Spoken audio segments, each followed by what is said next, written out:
You're on the John Fredericks Media Network. I'm live in Washington, D.C., and we are going to Richmond, Virginia, where we have the Virginia gang. We got Chris Saxman. We got Chap Peterson. Maybe we got John Reed. Maybe Morrissey. I have no idea, but we're going there.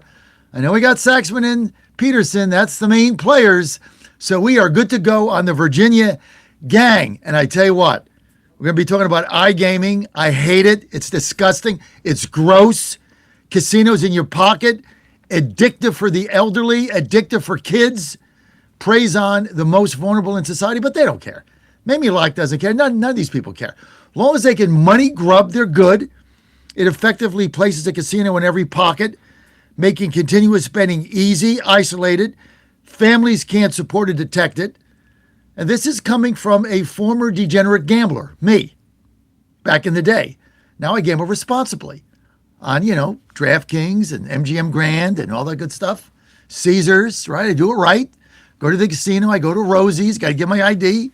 I have a certain amount of money, right? Not like you just go on a phone. You just bet until you don't have a dime left. It's nuts. But hey, that's what they want to do so they can grub more money out of your pocket. Unbelievable. Research shows online casino gambling is associated with higher addiction rates, faster losses, leading to increased household debt and financial instability for families. Listen, if you're in Virginia, this is a scourge on the Commonwealth. Call your senator now, 804-698-7400. 804-698-7400. Say, we don't want iGaming, vote no, save our kids. 804-698-7400. All right, let's go to the Virginia gang. Who we got? Saxman? I know we've got Chap Peterson has a bow tie on. Chap, got a bow tie on and a beard and a white shirt? You're looking debonair, dude. That looks good. Thank you, John. I got a court hearing at 10 a.m. this morning, so I got to look good. I do need to shave, by the way, but that's a separate topic. It's, you know what? I like the beard. Normally I don't. I didn't like Morrissey's. I hated Reed's. But I like yours. It's very distinguished. What do you think, Sax? That's okay. It's whether my wife likes it or not. So that's exactly right. That's the only criteria. What does Sharon say? She likes it. Well, nothing else matters, man. Sharon likes it. We all like it. Okay. You got to get out. You got a court hearing. You got to do good stuff. So I want to start with this injunction that came out of the blue, because we got this gerrymandering vote on, April 23rd. And then this judge says, wait, no, I don't think so. No, you can't have this vote because it's got to be 90 days out in early voting, and it's only 20 days out. So no, you can't do it. Stop it. What is going on here, Chap Peterson? Well, I mean, all of these to me are meritorious appeals. There wasn't an intervening election. That was something we referenced literally 6 months ago.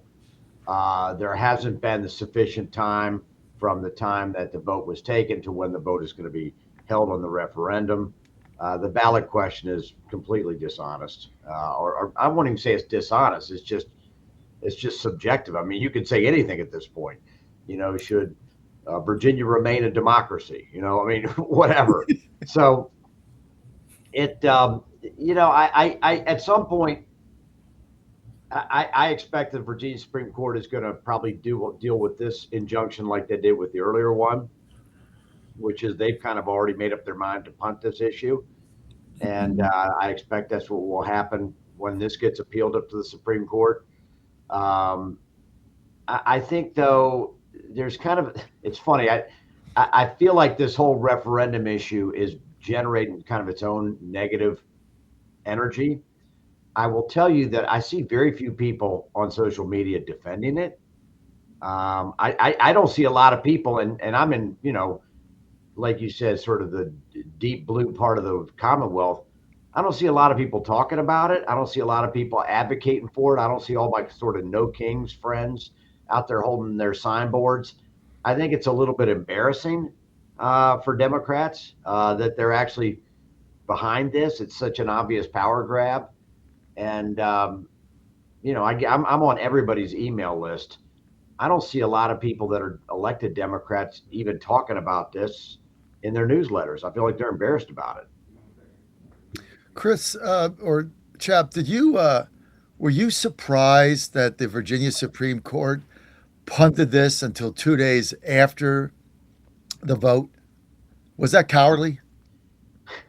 You know what? I do business in front of that court, so You can't say anything. so I'm not going You to can't say anything. Um, Nor should you. I was going to say one day I'll write a book, but I unfortunately already did that. I'm not going to say anything about any particular group of people, especially one I do business in front of. I've said before in my book that we live in an age of cowardice, and you can draw whatever inference you want from that. Saxman? I'm not familiar. I'm not an attorney. I'm not familiar with courts. But remember, the redistricting commission that we had couldn't get the job done, and it was left to the courts to draw the maps in Virginia, the Supreme Court. Right. They just hired somebody. Right. They just hired someone to come with a master plan for the new maps, which everyone agrees in Virginia. Everyone, let me back it up even further. No one has complained that the current maps are unfair. It's a D+3 state. It came up 51-49 the first go around in the House of Delegates and 21-19 in the Senate for Democrats. That's a pretty fair map. They're compact, they're contiguous, and people they can bitch and complain about their own districts, but people don't go, oh, that's not the way it should be done. What has happened with this gerrymandering is very different. You have someone, a member of Congress who will represent Arlington, which is right next to Washington, D.C. in the Potomac, all the way down to Craigsville, Virginia. For most of your listeners, you don't know that, but that is a deeply rural, poor section of my old district, and they have nothing to do with each other. And then that same district goes all the way over to almost the Richmond suburbs. That's about a 2.5 hour drive from Craigsville. So it's absolutely insane, some of these districts that they've drawn. And to Chap's point, it's really indefensible publicly, politically. I don't see a lot of value for members of the House and Senate who are trying to defend this thing. I think there's an ick factor here they don't want to admit. And it's a tough one to defend beyond your own caucus meetings. Yep. And I will also say, at least when I was in the Senate, I didn't give a crap about Congress. I mean, congressional maps, I could care less. Right. And I think there's still a lot of people in the Senate caucus that probably feel that way. They're like, why do I care about Congress? Clearly, the National Democrats went and talked to somebody in the party leadership and got them to push this down on the caucus. I can't imagine most people that are just ordinary members of the caucus really care about this issue. Why would they spend political capital on it? And the ultimate irony is, John, that this is going to come back, because what you're going to do is you're going to take very safe seats in Northern Virginia for the Democrats, and you're going to make them competitive, because it's not always going to be 2026. At one point, it's going to be 2030. And then it could be very different. And, I can look at some of those maps and be like, that's not going to be a district that the person in Congress is going to be able to hold 4 years from now. Mm-hmm. And now Republicans are going to be participating in Democratic primaries. Right. Democrats are not factoring into that, because Virginia, John, as you know, is an open primary state. You can vote in either primary. There's no registration here. So Republicans, if it's going to be a blue district, if it is 10-1, if this does eventually goes to the ballot, Republicans are going to go like, well, I'm going to vote for the person who is more likely to vote for me, more likely to represent me than anyone else. And then you could probably see the Republican Party going, let's just do that. Everyone in the Republican Party go vote over here. We'll put up one nominal nominee for these districts, and then everyone go out there and vote for the best Democrat. In their estimation, why wouldn't you? So it will change things, but I again, just to sort of summarize, I think there's a lot of negative energy around this issue, and the earned media has been pretty much all bad for the pro-referendum people, and I know they've got their ad out there, but people are going to get tired of watching that. I mean, people realize it's pretty fake. Yeah. So, Chris, you guys did a poll on this. Your organization did a poll. You were sharing it, some of it with me. It was not completed yet, but some of it in the Insight when we were in Iowa on the bus tour. By the way, thank you for coming with me, Chris. It was fabulous. We had such a great week together. Thank you. That was fun. It was fun. I had a lot of fun. Thank you. But you were telling me that winnable, you said, with extraordinary messaging. Define that. Well, you have to take the messaging towards this is we're going to go in the weeds here for your audience. When you start breaking down elections and campaigns, you look at demographics, voting segments, you look at what messages work with certain segments. Trump closed out the 24 campaign with they're for they, them, and I'm for, us, something like that. I forget what the phrase was, and it was a very effective close. And Donald Trump's been great at messaging in certain segments. And so when you see an ad on television, you are targeted. Those messages are directly at you. And what we found in the poll was that certain messages work better with certain other groups. And that's what is being communicated out to the various, because you can be very hyper-targeted and deliver messages to either persuade people to show up or dissuade people from showing up. And to Chap's point, the enthusiasm is pretty well equal in this regard. It's not overwhelming. Neither group is over 30% in this state as far as, yes, we got to do this, or no, we have to stop this. There's a lot of people going, I don't know, why are we doing this? But there's effective messaging for every group out there. It's a tougher one because people don't deal with this on a daily basis. Their lives aren't. This is not a swing election where you're going to have a massive turnout. You're going to be in the low 20% turnout if it comes off in April, because we start voting in 2 weeks. If nothing stops, the early voting starts in 2 weeks. So if the Supreme Court doesn't say no, we're not going to do this, and I guess overturns the lower court ruling that will come out, did come out yesterday, stopping this, we're on track for a April 21st election. So, Chap, there's the lower court ruling that came out yesterday saying you can't have this primary and this referendum vote. One of the things they cited was, early voting is before some kind of a 90-day rule. Right. And that they said, well, you just can't do it. You'd have to not do early voting, but you can't do both. So right. Is it stopped now until the Supreme Court overrules them? The answer to that is yes. I mean, there's an injunction. And so the Democrats have to appeal it up to the Supreme Court, which I'm sure that will probably get filed today or tomorrow. And they'll probably just, churn out the same briefs that they had a couple weeks ago. And so the Supreme Court, I assume, will make the same ruling. So I'm predicting, it is one of the things that you're supposed to have this gap in time between the legislature passage and the actual vote on the referendum.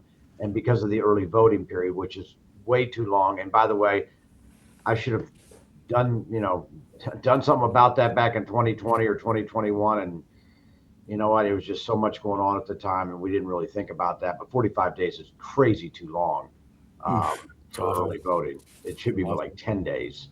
Yeah. But the bottom line is, that's another problem. That early voting starts so early, it puts you inside that 90-day window.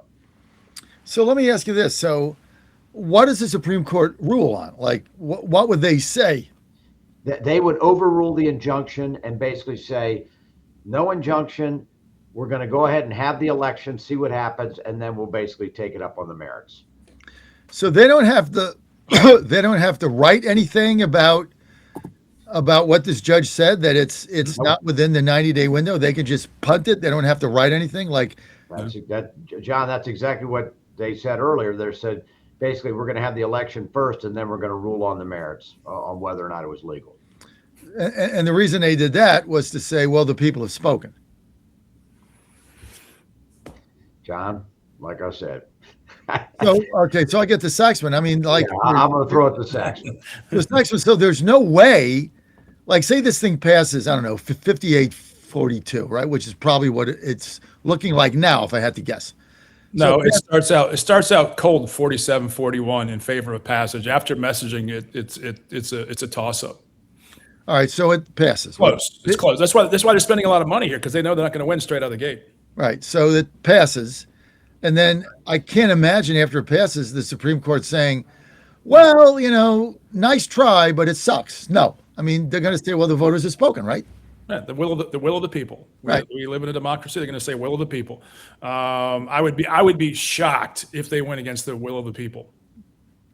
So your poll had 47-41 passage. with the right messaging, it's a dead heat. They're going to spend upwards. You told me in Iowa, you heard they were going to spend upwards of $80 million. They've already spent 15 because it could mean whether or not Jeffrey's a speaker or not. So they're willing to dump 80 million in, and the opposition has no money.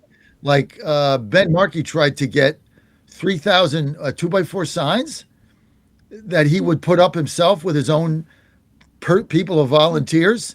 I don't know how much 3,000 signs are 2x4. I have no idea, but they didn't even have the money for that. So what happens now? Well, this has come on late, and it's like the trains on the track. Once you get the wheels spinning and get some momentum and show some positive traction, money will come in behind it. There's different ways to fund these various messaging organizations that are out there, but this is going to be a grassroots, social media dominant campaign where people are talking word of mouth, going, we shouldn't be doing this because this is going to be a low turnout election. We're looking less than maybe 25% would be a high water mark for this kind of election. We're talking out of the way kind of voting. I'll give you a parallel that I got to leave for court.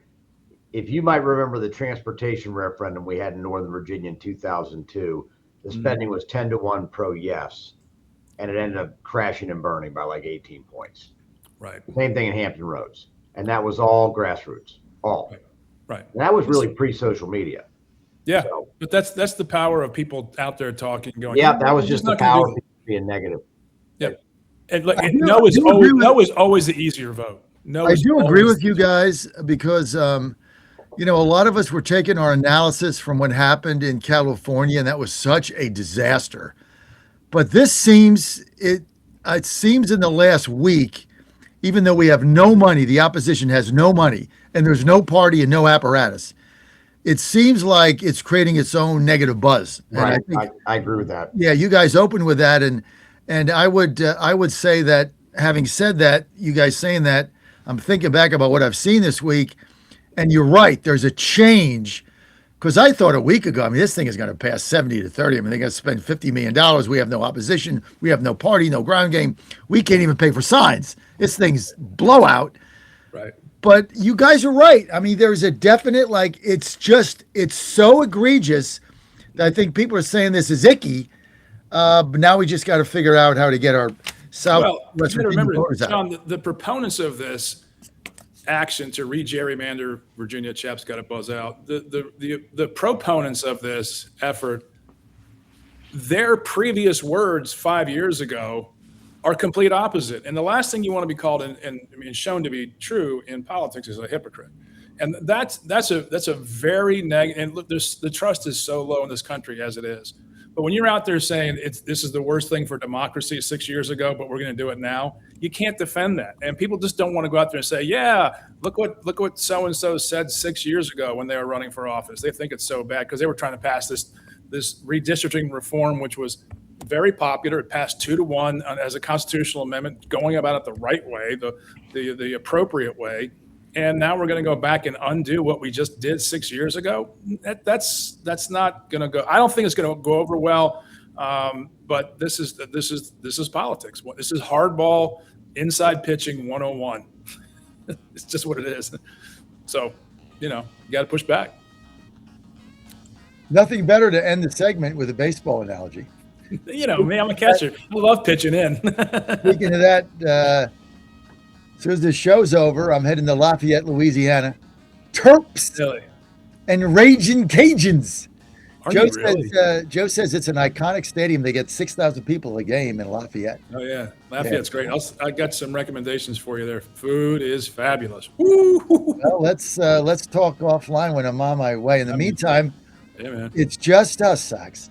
You and me, baby. All over again. Everybody else bailed on us. We're going to liberate the world. So now I'm thinking New Hampshire because I got this guy on that owns the New Hampshire Journal. I had him on at 8:30. He's like, dude, there's all kinds of stuff going on in New Hampshire. Let's go. We got to go. All right. I got six more states to go. If we can knock out New Hampshire and Maine, I'm down to 4. Oregon, Idaho, North Dakota, and Wyoming. And then I'll be done with my 50. It's a good bucket list. And I don't have a bucket list. I'm not that guy. I never asked for anything for Christmas in my life. I was Aren't you going on a cruise with Michelle?